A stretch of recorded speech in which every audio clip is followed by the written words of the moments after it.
Hi everybody, welcome to Sophquest. I'm Spence. So you may have noticed I've taken a bit more breaks in between the last few weeks for the holiday season. I needed to do that for my own health and well-being. And I hope you've been taking a little bit of time, a little extra time for yourselves as well. But I want to let you know I'll be back to doing your weekly readings very soon after the holiday season. So thank you so much for coming by. I hope you enjoy these readings. And I want to wish you a very, very Merry Christmas and Happy Holidays to all of you that celebrate anything else.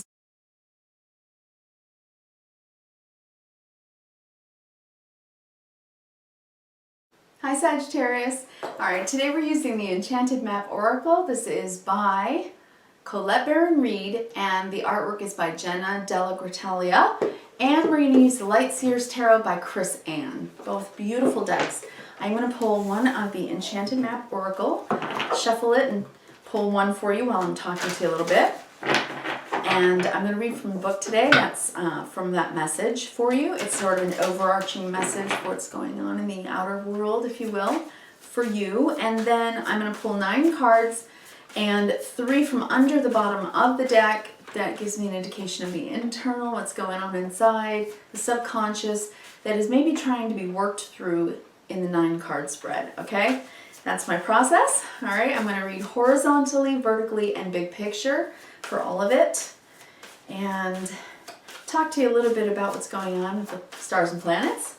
We are coming into a full moon, right? As soon as you see this video, you'll be in the full moon energy, the full moon in Gemini.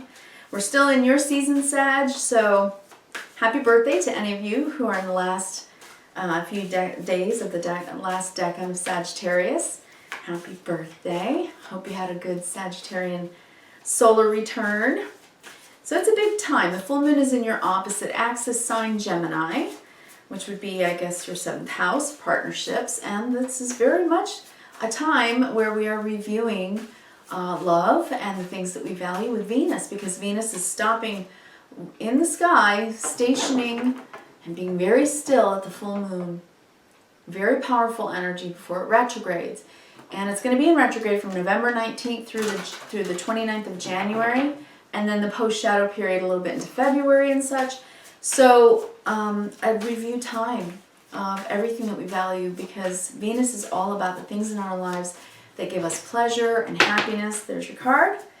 Hope, happiness, pleasure, love, and the things we value. Money, possessions, things. So it's that time. And in retrograde, we're doing a review. What is it that we prioritize in our lives that we want to hold on to that means something deeply and is important to us? And what are the things that we can let go of, we don't have time for, or the people that we're not resonating with and we're moving away from for one reason or another, whether you're moving house, changing jobs.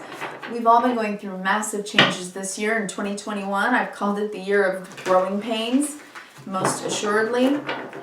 With 3 Saturn-Uranus squares, and the 3rd of that trifecta is going to be on Christmas Eve, December 24th, the old and the new, in a square, which is a moment of tension and hopefully learning, so that we can bring that old and new, the traditional, non-traditional, those things into an amalgam and find a balance, right?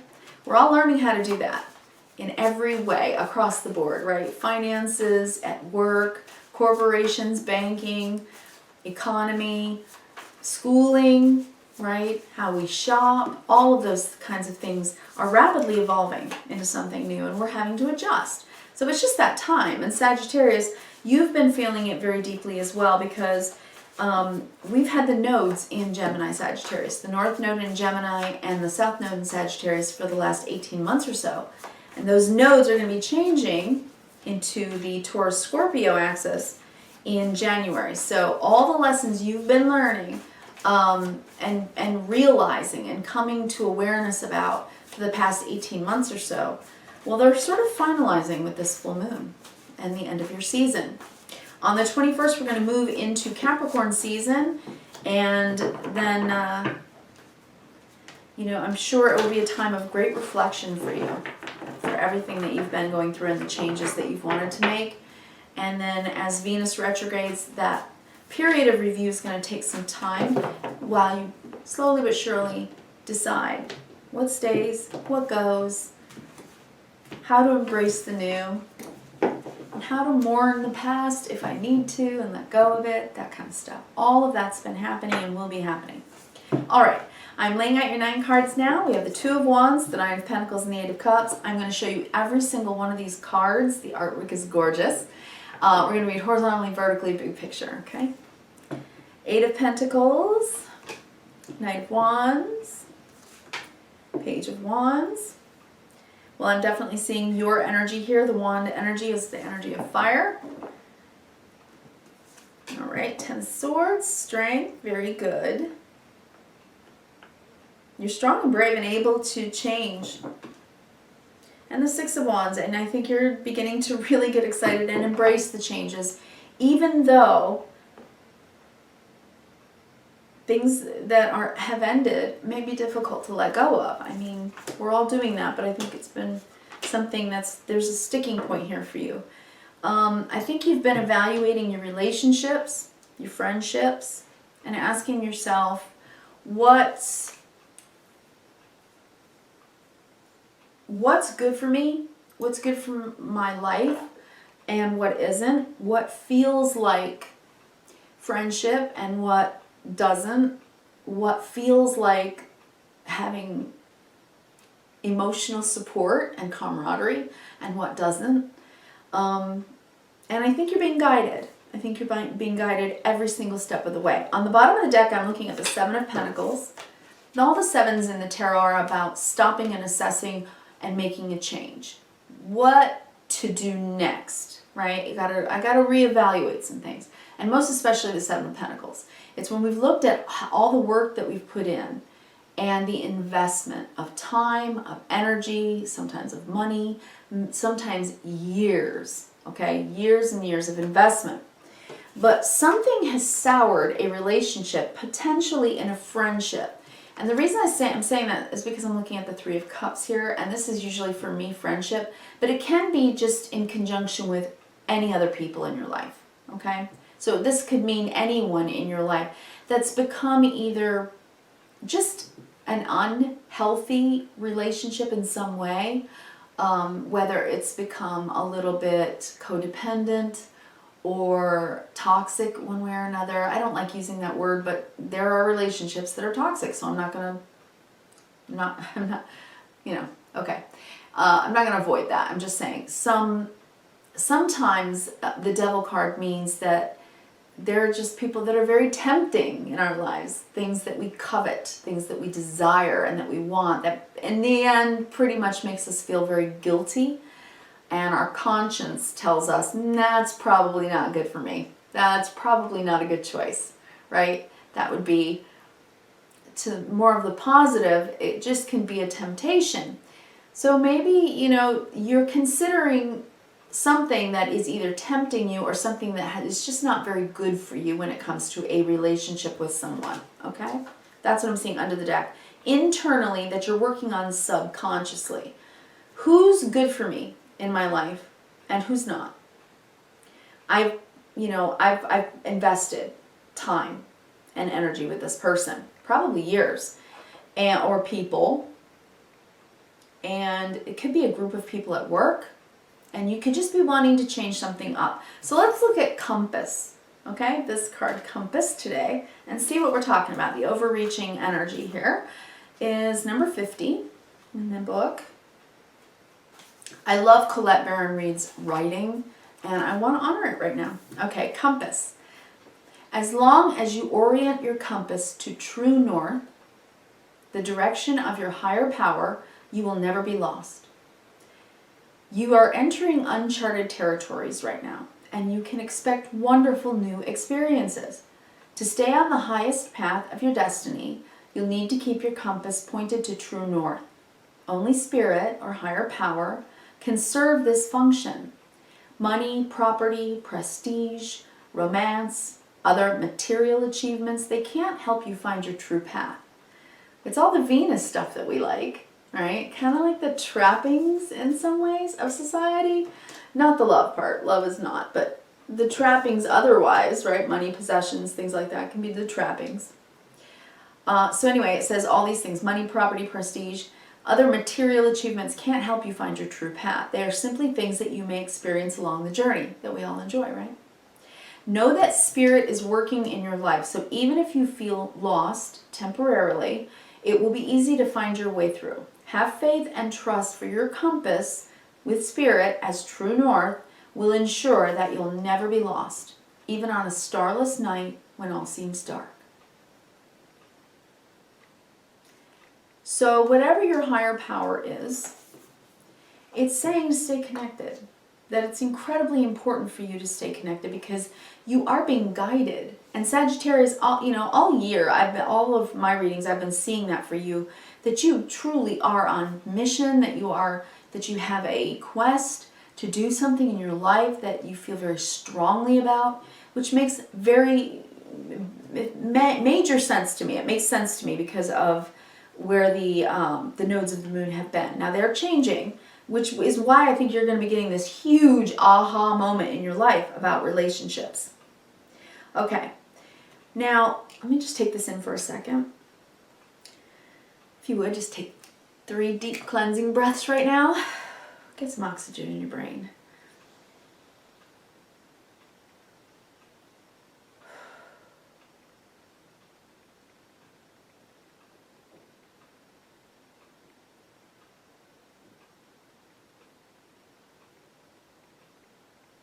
I think for whatever reason right now, Sag, I think that there's been someone or something, whether it's a career, job, or a person, or even a group of people that you've had to walk away from, or that you are walking away from. Either moving to another location, another place, or just in life where sometimes, the domino effect of life, it's like sometimes our dominoes kind of separate out and the domino effects go in different directions. Sometimes we're right in alignment and walk parallel to the ones we love, but sometimes we don't, and we have to take a divergent path. And I'm looking at that here with the Two of Wands. This is a choice point where you are choosing to expand your horizons and take a new path because you know it's a path for you. You just know it. You feel drawn to it. It's something calling you. It's your true north, your north, okay? So your North Star, right? Your North Node. So the Two of Wands with the Nine of Pentacles is telling me that this is something you have to decide and choose for yourself. Nine of Pentacles is very much about self-sufficiency. This is a self-made woman or self-made man. This is someone who works hard on themselves or for themselves. This is someone who knows themselves, has strong self-esteem and self-worth. But walking away from something alone, on your own, is not easy. It's taking you away from something or someone that maybe you've been used to. Life is changing and it's requiring us to make some radical changes in our lives for many of us. And it's like, I don't know if you know whether you're going to be able to invest in your new future, make friends in your new future, whether it's dangerous for you, whether you feel like tempted to go, but you're not sure, you don't know if it's going to be a pitfall. Well, life always has pitfalls, but no matter whatever happens, we can pivot, right? So no fear there. This is when we're walking toward our fulfillment. This is the path. This is the walk, what I call the Sophquest, the wisdom quest of our life. And you're walking toward your 9th cup, fulfillment. So something is taking you away, and it looks like you're going alone in whatever fashion that word means to you, okay? I'm not saying you're walking away from everybody you know. I'm just saying that maybe there's something that you're leaving behind, one way or another. I think you've worked for a long time here on trying to figure out how to say goodbye and how to take the new path. I think that you have put a lot of work and preparation into doing whatever it is that you want to do in your future so that you can become masterful at it. I think it's something that's very exciting for you. It makes you feel like you. It's exciting, it's adventurous, and it's calling you. It's your mashed potato mountain. That's what I like to say. All right, and you're excited about it, Page of Wands.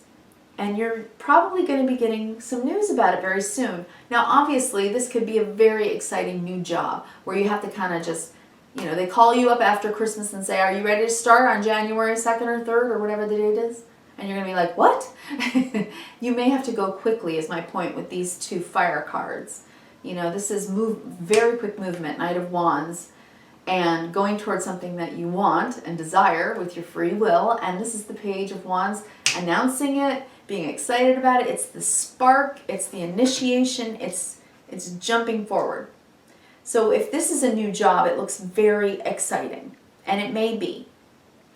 If it's a new business, if you're an entrepreneur and you're beginning a new business, or if you're expanding your business, if you are franchising or taking on partners or something like that, you're very excited about it. You've worked very hard to earn your money, and you've done, it looks to me like you've done well. Now, I am looking at the Ten of Swords here, so there is something that you are leaving behind. There's something that is just in its natural life's progression has ended. It's ending, and it's something that you're having to be strong about. Something that you know is not going to be easy for you to let go of.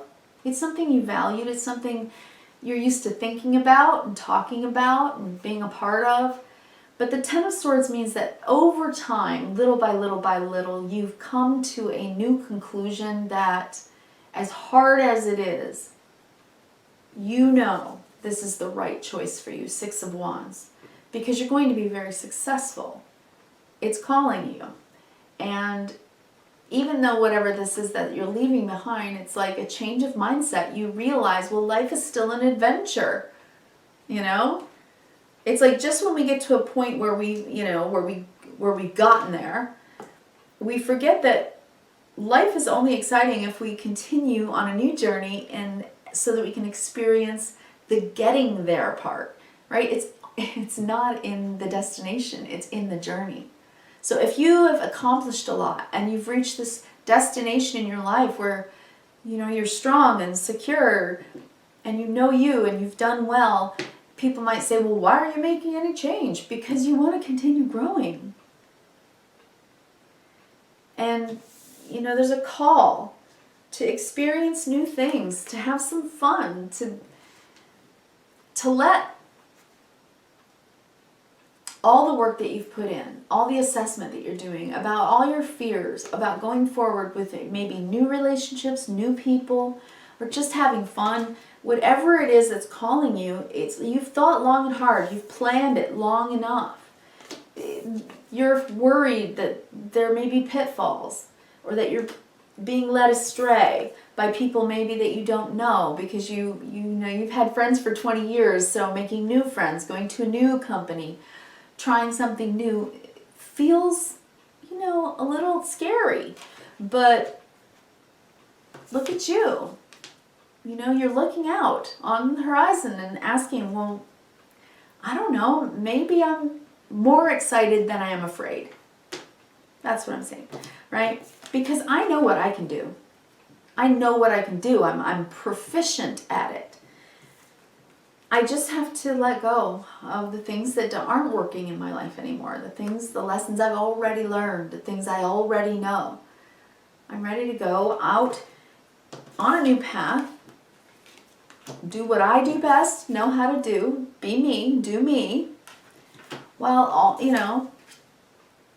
also standing in the truth that you can't rest on your laurels. Yes, I'm independent and I've done well and I'm successful, but I still want to be excited. I still want to learn more, have more adventures. It's just really hard when it takes all my strength to have to say goodbye to anything or anyone.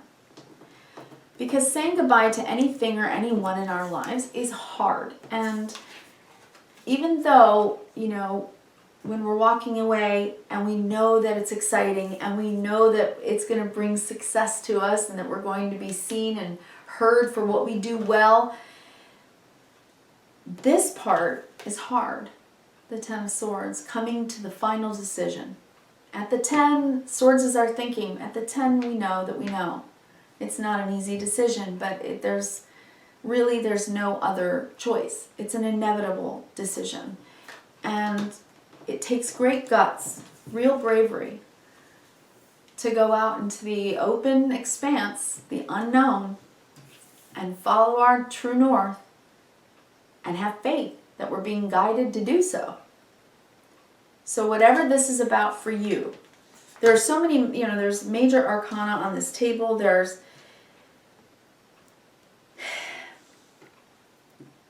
Remember this, the strength is the card in the deck that truly conquers the devil. So in other words, your self-mastery will conquer any fears that you may have about making this choice. You've prepared long enough, you've thought about it, you've planned it, you are considering the people in your life that you love and have enjoyed all along, and yet you're still brave enough to go down the new road, the road less traveled, toward the ninth cup, fulfillment. You're strong enough and you're brave enough and you can do it. Sagittarius, I want to wish you a very Merry Christmas. I hope that you have happy holidays no matter what you celebrate. And I want to wish you kindness, reverence, and gratitude every single day. I will talk to you again and bring you your weeklies back after the holiday season is over. And I may bring a special oracle message before that. So please do like and subscribe and click on that notification bell so that you can see when the videos are posted. Thank you so much. You take care, all right? Peace be with you. Thank you.